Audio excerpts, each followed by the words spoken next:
Et bonjour à toutes et tous, je vous retrouve toute fin décembre après quelques semaines d'absence sur YouTube.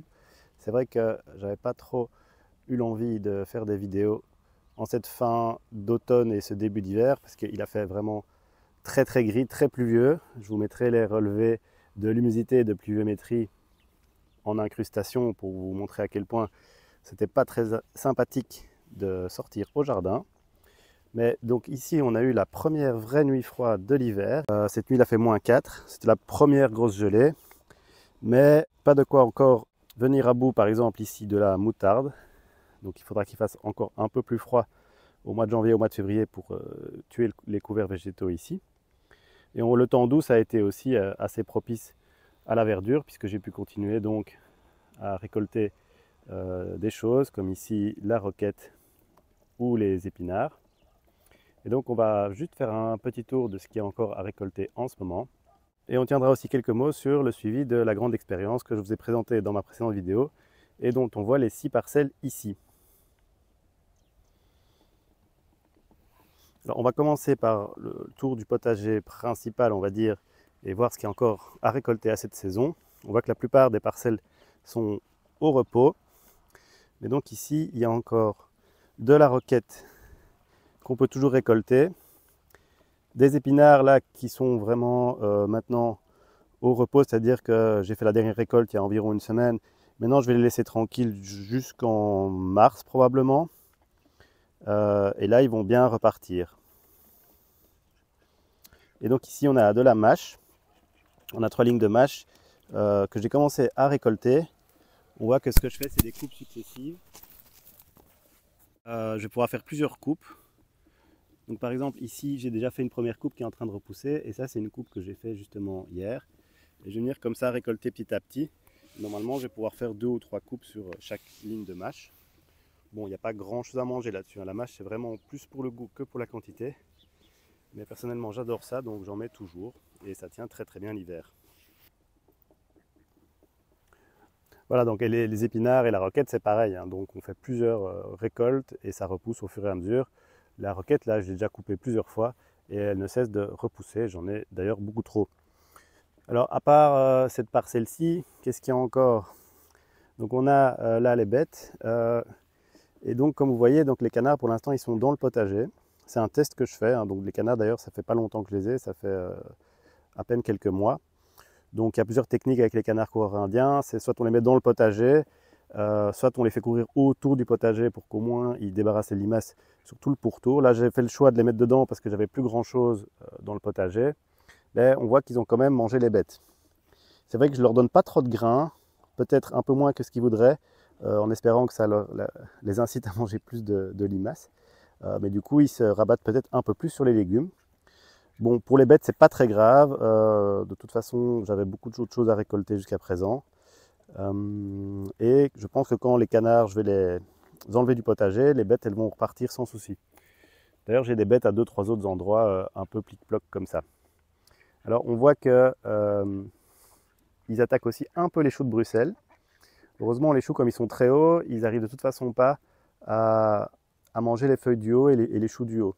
Donc, je dirais qu'à partir de cette hauteur ici, à partir disons de 60 cm de haut, on voit qu'ils mangent encore les feuilles mais ils n'attaquent plus les choux. Et comme les choux vont encore grandir, de toute façon, toutes les récoltes que je vais faire à partir de maintenant ne seront pas attaquées par les canards.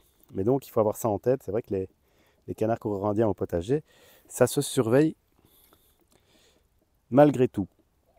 Donc au niveau des choux de Bruxelles, j'ai déjà fait beaucoup de récoltes et on voit que il y a pas mal de belles choses. J'ai combien de plants ici? Il y en a un qui est monté à fleurs que je ne récolte pas, mais donc les plants viables, j'en ai 1, 2, 3, 4, 5, 6, 7, 8, 9, 10, 11. Donc j'ai 12 plants de choux de Bruxelles en production. Et il y a vraiment du beau calibre. Donc je vous mettrai les quantités que j'ai déjà récoltées dessus depuis le début de l'hiver. Alors il faut bien les nettoyer les choux de Bruxelles. Donc entre le poids qu'on récolte et le poids qu'on met finalement à la casserole, il y a quand même une grosse différence.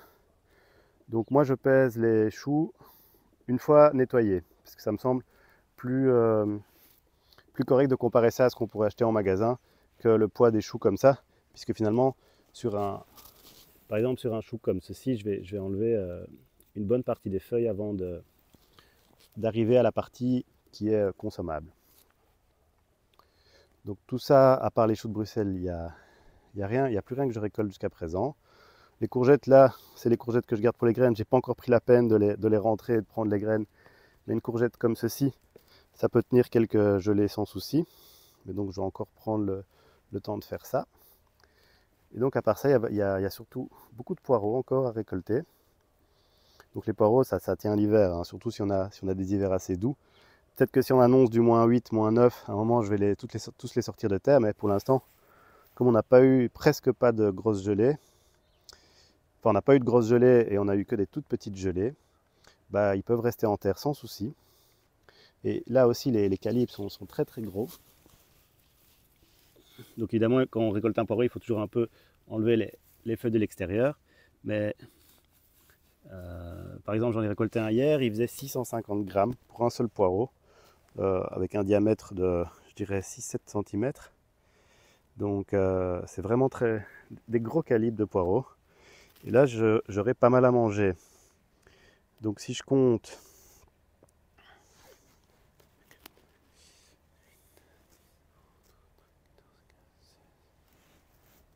j'ai 3 lignes d'environ 16 poireaux, ce qui fait une cinquantaine de poireaux. Et donc si on compte qu'ils feront tous 600 grammes, ce qui à mon avis sera largement le cas, on aura 30 kg de poireaux. Donc c'est largement de quoi tenir l'hiver et j'en congèlerai certainement pour consommer encore au printemps, durant l'été, donc tout au long de la saison suivante. Parce que par contre, il faudra quand même que je les récolte avant le printemps pour pas qu'ils montent à fleur. Donc ici, il n'y a rien. On voit qu'il y a quand même, donc, comme je disais, quelques pieds de bêtes que je peux aussi récolter. Ceux-là, ils ne sont pas attaqués par les canards. Et puis, on va passer à la serre.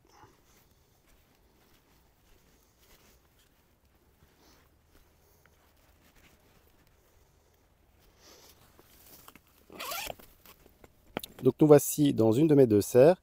Et on voit qu'il y a encore des salades qui poussent. Et ce que je voulais surtout vous montrer, c'est ceci. On voit que j'ai fabriqué une structure qui forme une petite serre dans la serre. Ça assure encore une meilleure isolation au cas où on aurait des grosses gelées. Et je vais tout de suite l'ouvrir. Donc en fait, elle est fermée avec du papier à bulles, ce qui est plus isolant qu'une simple bâche sur la plupart des côtés. Et je laisse évidemment un côté libre pour pouvoir accéder aux salades qui sont là. Et en fait, le toit il s'ouvre avec ici quelque chose qu'on peut acheter. C'est quelque chose qui a un piston qui s'ouvre en fonction de la chaleur. Et donc ça c'est bien parce que ça évite qu'il y ait une surchauffe dans la mini-serre. On voit que j'ai un capteur de température et par exemple cette nuit il a fait -4 à l'extérieur et ici c'est pas descendu en dessous de 0. Donc je crois qu'on était à 0,1 ce matin. Donc il n'a même pas gelé ici alors qu'il a fait -4 dehors. Donc une différence de 4 degrés, c'est quand même pas mal du tout. Ça veut dire que, par exemple, si on a des gelées à -10, ici ça descendra probablement pas en dessous de -5, ce qui est parfait pour des salades. Donc a priori ces salades vont tenir tout l'hiver, ce qui n'est peut-être pas le cas des autres salades dans la serre qui ne sont pas en double protection. Donc par exemple sur ces salades-ci, j'ai déjà fait beaucoup de récoltes depuis la fin de l'automne et le début de l'hiver. Donc j'enlève feuille par feuille comme je vous avais déjà montré dans d'autres vidéos.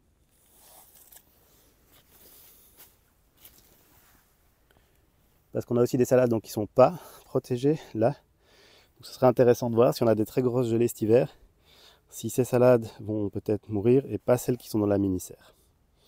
Donc ici j'ai encore de la roquette. Alors cette structure elle me sert aussi au printemps pour faire mes plants. Donc tous les plants que je vais faire de tomates, de poivrons et puis tout ce que je vais repiquer aussi au printemps, les choux, etc. Je les mettrai dans la mini-serre, dans la serre, ce qui permet aussi de les maintenir bien à la lumière, donc pas à l'intérieur de la maison, parfois c'est problématique à cause de la lumière. Donc je vais les mettre dans la mini-serre et les garder donc hors gel.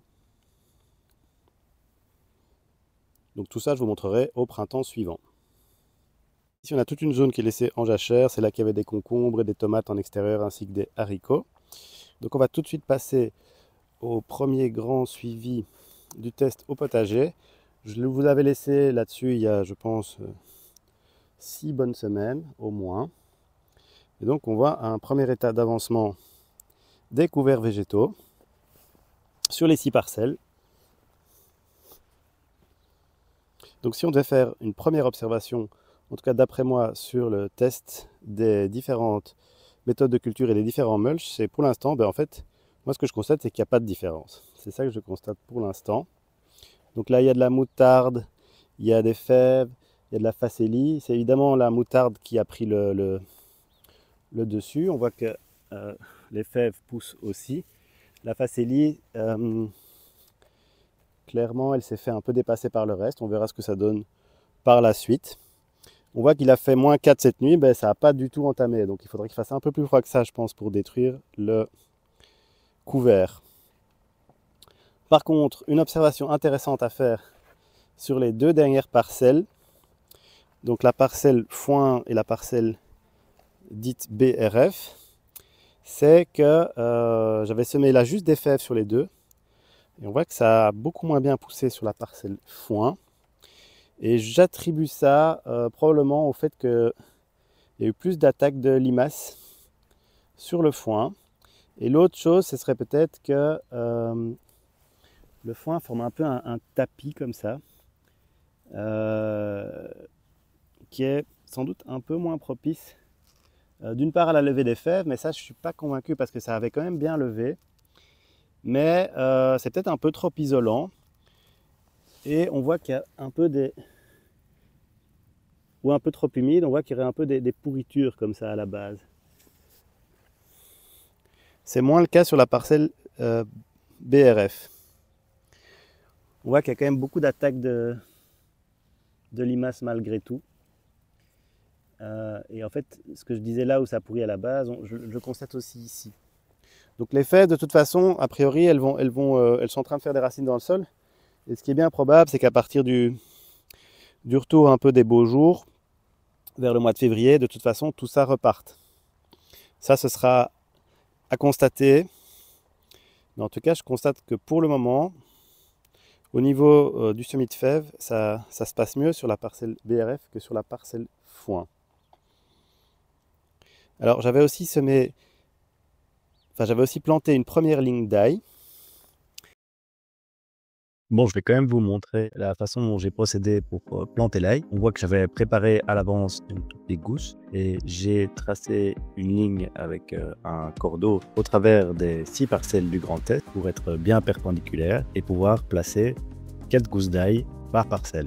Une fois que j'ai tracé la ligne qui est graduée, je n'ai plus qu'à enfoncer à intervalles réguliers les cailleux et on voit que ça va assez vite parce que le sol avait été travaillé. Dans les parcelles avec le compost, c'est vraiment très facile de les enfoncer, encore plus facile qu'en pleine terre, puisque le compost est encore plus meuble. Et dans les 2 parcelles du fond, qui sont paillées l'une avec du foin et l'autre avec du BRF, je dois écarter le paillage pour aller enfoncer le cailleux dans la terre qui se trouve en dessous. Donc on peut voir que cette opération ne m'a pas pris beaucoup de temps. Planter l'ail, c'est vraiment très facile.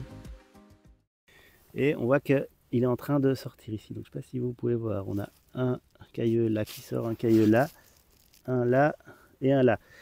Ça n'a pas l'air de poser problème à l'ail d'être fortement paillé comme cela, donc on aurait pu craindre un excès d'humidité, parce que surtout qu'il a fait vraiment très très très humide.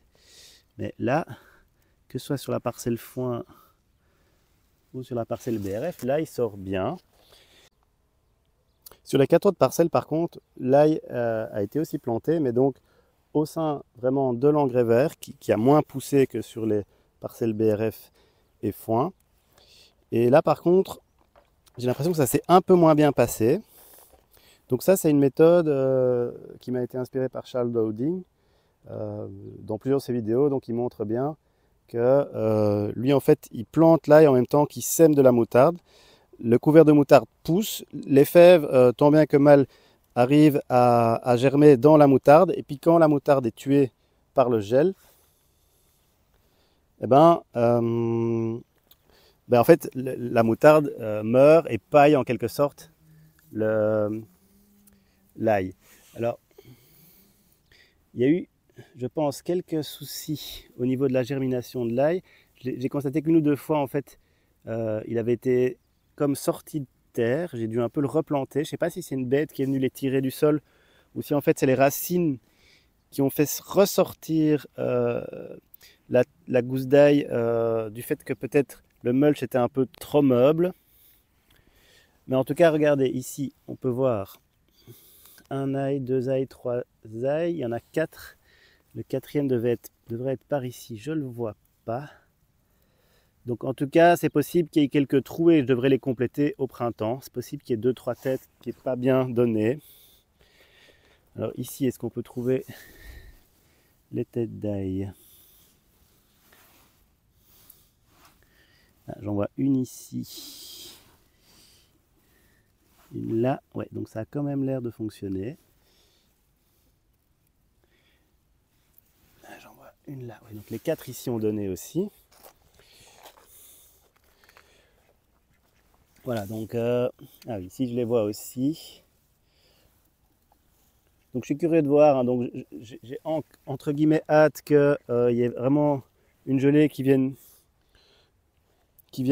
finir l'engrais vert de moutarde pour voir vraiment les têtes d'ail dépasser de cette masse végétale, mais peut-être aussi qu'en fait il n'y a pas urgence et que c'est très bien que là ils sont entre guillemets un peu protégés par tout ça. Donc pour l'instant, en fait, ça a finalement l'air de plutôt bien se passer. Voilà, donc au niveau du Grand Est, il ne va plus rien se passer a priori avant le mois de février, comme je vous l'avais déjà dit, ou fin février, voire début mars, je vais venir implanter les premières cultures de printemps, c'est-à-dire les fèves et les oignons. Et je voudrais finir donc ce tour du potager par la deuxième serre et la parcelle de carottes. Donc quand je dis parcelle de carottes, c'est vraiment un échec en gros. Elle s'était fait complètement envahir par les mauvaises herbes et j'avais pas eu le temps, on va dire, de suivre ça. J'avais un peu essayé, mais ça donnait rien. Mais bon, finalement, il y a quand même des carottes, je ne sais pas si vous pouvez les voir, qui ont réussi à survivre au sein de ces mauvaises herbes. Et j'en récolte un peu. Voilà, en gros, on est sur des calibres comme ça et il n'y en a pas tellement. Donc, c'est vraiment pour le fun. Cette année, on va dire, je ne suis pas du tout autonome en carottes cette saison. Mais pour l'instant, voilà, j'en cueille de temps en temps quelques-unes comme ça. Et par contre, elles sont vraiment délicieuses comparées aux carottes du commerce. Les carottes du potager, c'est absolument incomparable avec ce qu'on peut trouver en magasin. C'est pas facile les carottes, mais au niveau du gustatif, la plus-value de les faire soi-même est vraiment énorme. Et donc la deuxième serre, je vous avais montré dans une autre vidéo que j'avais repiqué ces salades et ici les plants de mâche. Et on voit que j'ai aussi d'autres salades que j'ai mis en début d'automne. Donc là, j'ai déjà aussi fait quelques récoltes sur tout ça. Je récolte beaucoup d'herbes en ce moment, le cerfeuil. Lui, il passe l'hiver sous serre. J'ai encore de la coriandre et de l'aneth. Alors là, du fait qu'il n'y ait pas eu de grosse gelée encore, bah, pour l'instant, tout ça tient très bien. Le persil, de toute façon, il n'a pas de problème à passer l'hiver sous serre d'habitude. Donc lui, je récolte beaucoup aussi. Alors ce que je voulais vous montrer, qui est assez sympathique, c'est que, je ne sais pas si vous voyez, mais en fait, il y a beaucoup de pousses spontanées que vous pouvez voir ici. Et donc tout ça, c'est des dicotylédons de Clayton de Cuba. Donc la Clayton de Cuba, c'est aussi une verdure d'hiver. Et en fait, ici, il y en a à un stade plus avancé. Et donc dans quelques semaines, tout ça, ça va être un tapis de Clayton. Et ce qui est génial, c'est que j'ai vraiment absolument rien à faire. Chaque année, elle se ressème et elle ressort. Et au pire, tout ce que je ne consomme pas, ben, au printemps, je fauche et je laisse en paillage sur place. Donc moi, c'est vraiment quelque chose que je conseille à tout le monde de faire. C'est juste semer une fois de la Clayton dans leur serre. Et elle va se ressemer chaque année. Chaque hiver, elle va ressortir toute seule et vous pourrez en consommer jusqu'au printemps. Et au printemps, vous fauchez et ça vous fait un paillage facile et gratuit sur place. Alors ici aussi, il y a plein de Clayton. D'ailleurs, elle envahit complètement la mâche, mais je vais arrêter de me battre, je pense, parce qu'elle elle pousse beaucoup plus vite que la mâche. Et donc, tant pis, la mâche qui est là, je vais entre guillemets la condamner, mais c'est pour laisser place à une autre verdure, donc c'est pas trop grave. Qu'est-ce que j'ai d'autre à vous montrer? Ben voilà, là on a encore des salades, du cerfeuil.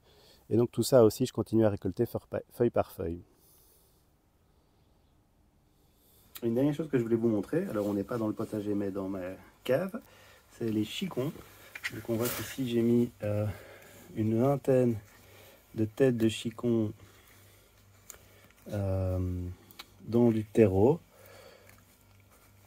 Donc pour savoir comment j'ai fait ça, je vais vous renvoyer à d'autres vidéos.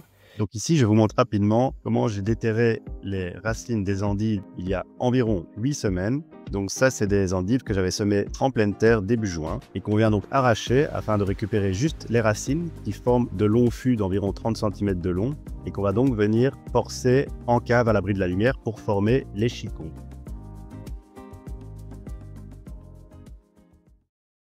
Et on voit que ça a bien poussé. Donc là, ils doivent faire quand même, à mon avis, bien presque 15-20 cm de haut. J'ai testé deux techniques, dans la terre et juste en plein air, comme ça, posé dans de l'eau. Ça, normalement, c'est une variété qui supporte pas trop ça, qui n'est pas faite pour ça en tout cas. Et on voit d'ailleurs que les calibres ici sont plus petits. Bon, j'ai pas pu mettre un niveau d'eau jusque là. Théoriquement, je pourrais en mettre au moins 4-5 cm plus haut que ce que j'ai là. Ça changerait peut-être un peu la donne aussi. Et normalement, quand on fait comme ça, si c'est pas une variété spécifique, ils ont tendance à un peu éclater, comme on voit ici. Ils forment pas une pomme serrée. Bon, je trouve que ça va encore, mais en tout cas, ce que je constate, c'est qu'ils sont moins gros que là. Là, on voit vraiment qu'ils sont plus gros. Voilà, donc j'aurai une bonne vingtaine de chicons. Et à voir s'il y a des repousses qui se forment quand j'aurai fait une première récolte. Donc c'est quand même sympathique. Voilà, c'est tout ce que j'avais à vous montrer aujourd'hui au potager. Donc je vous retrouve probablement dans quelques semaines pour une autre vidéo des cultures en fin d'hiver. Alors je vous souhaite un bel hiver, en espérant qu'il soit un peu moins mauvais que le mois de décembre et un peu plus lumineux. Et je vous dis à la prochaine. Salut!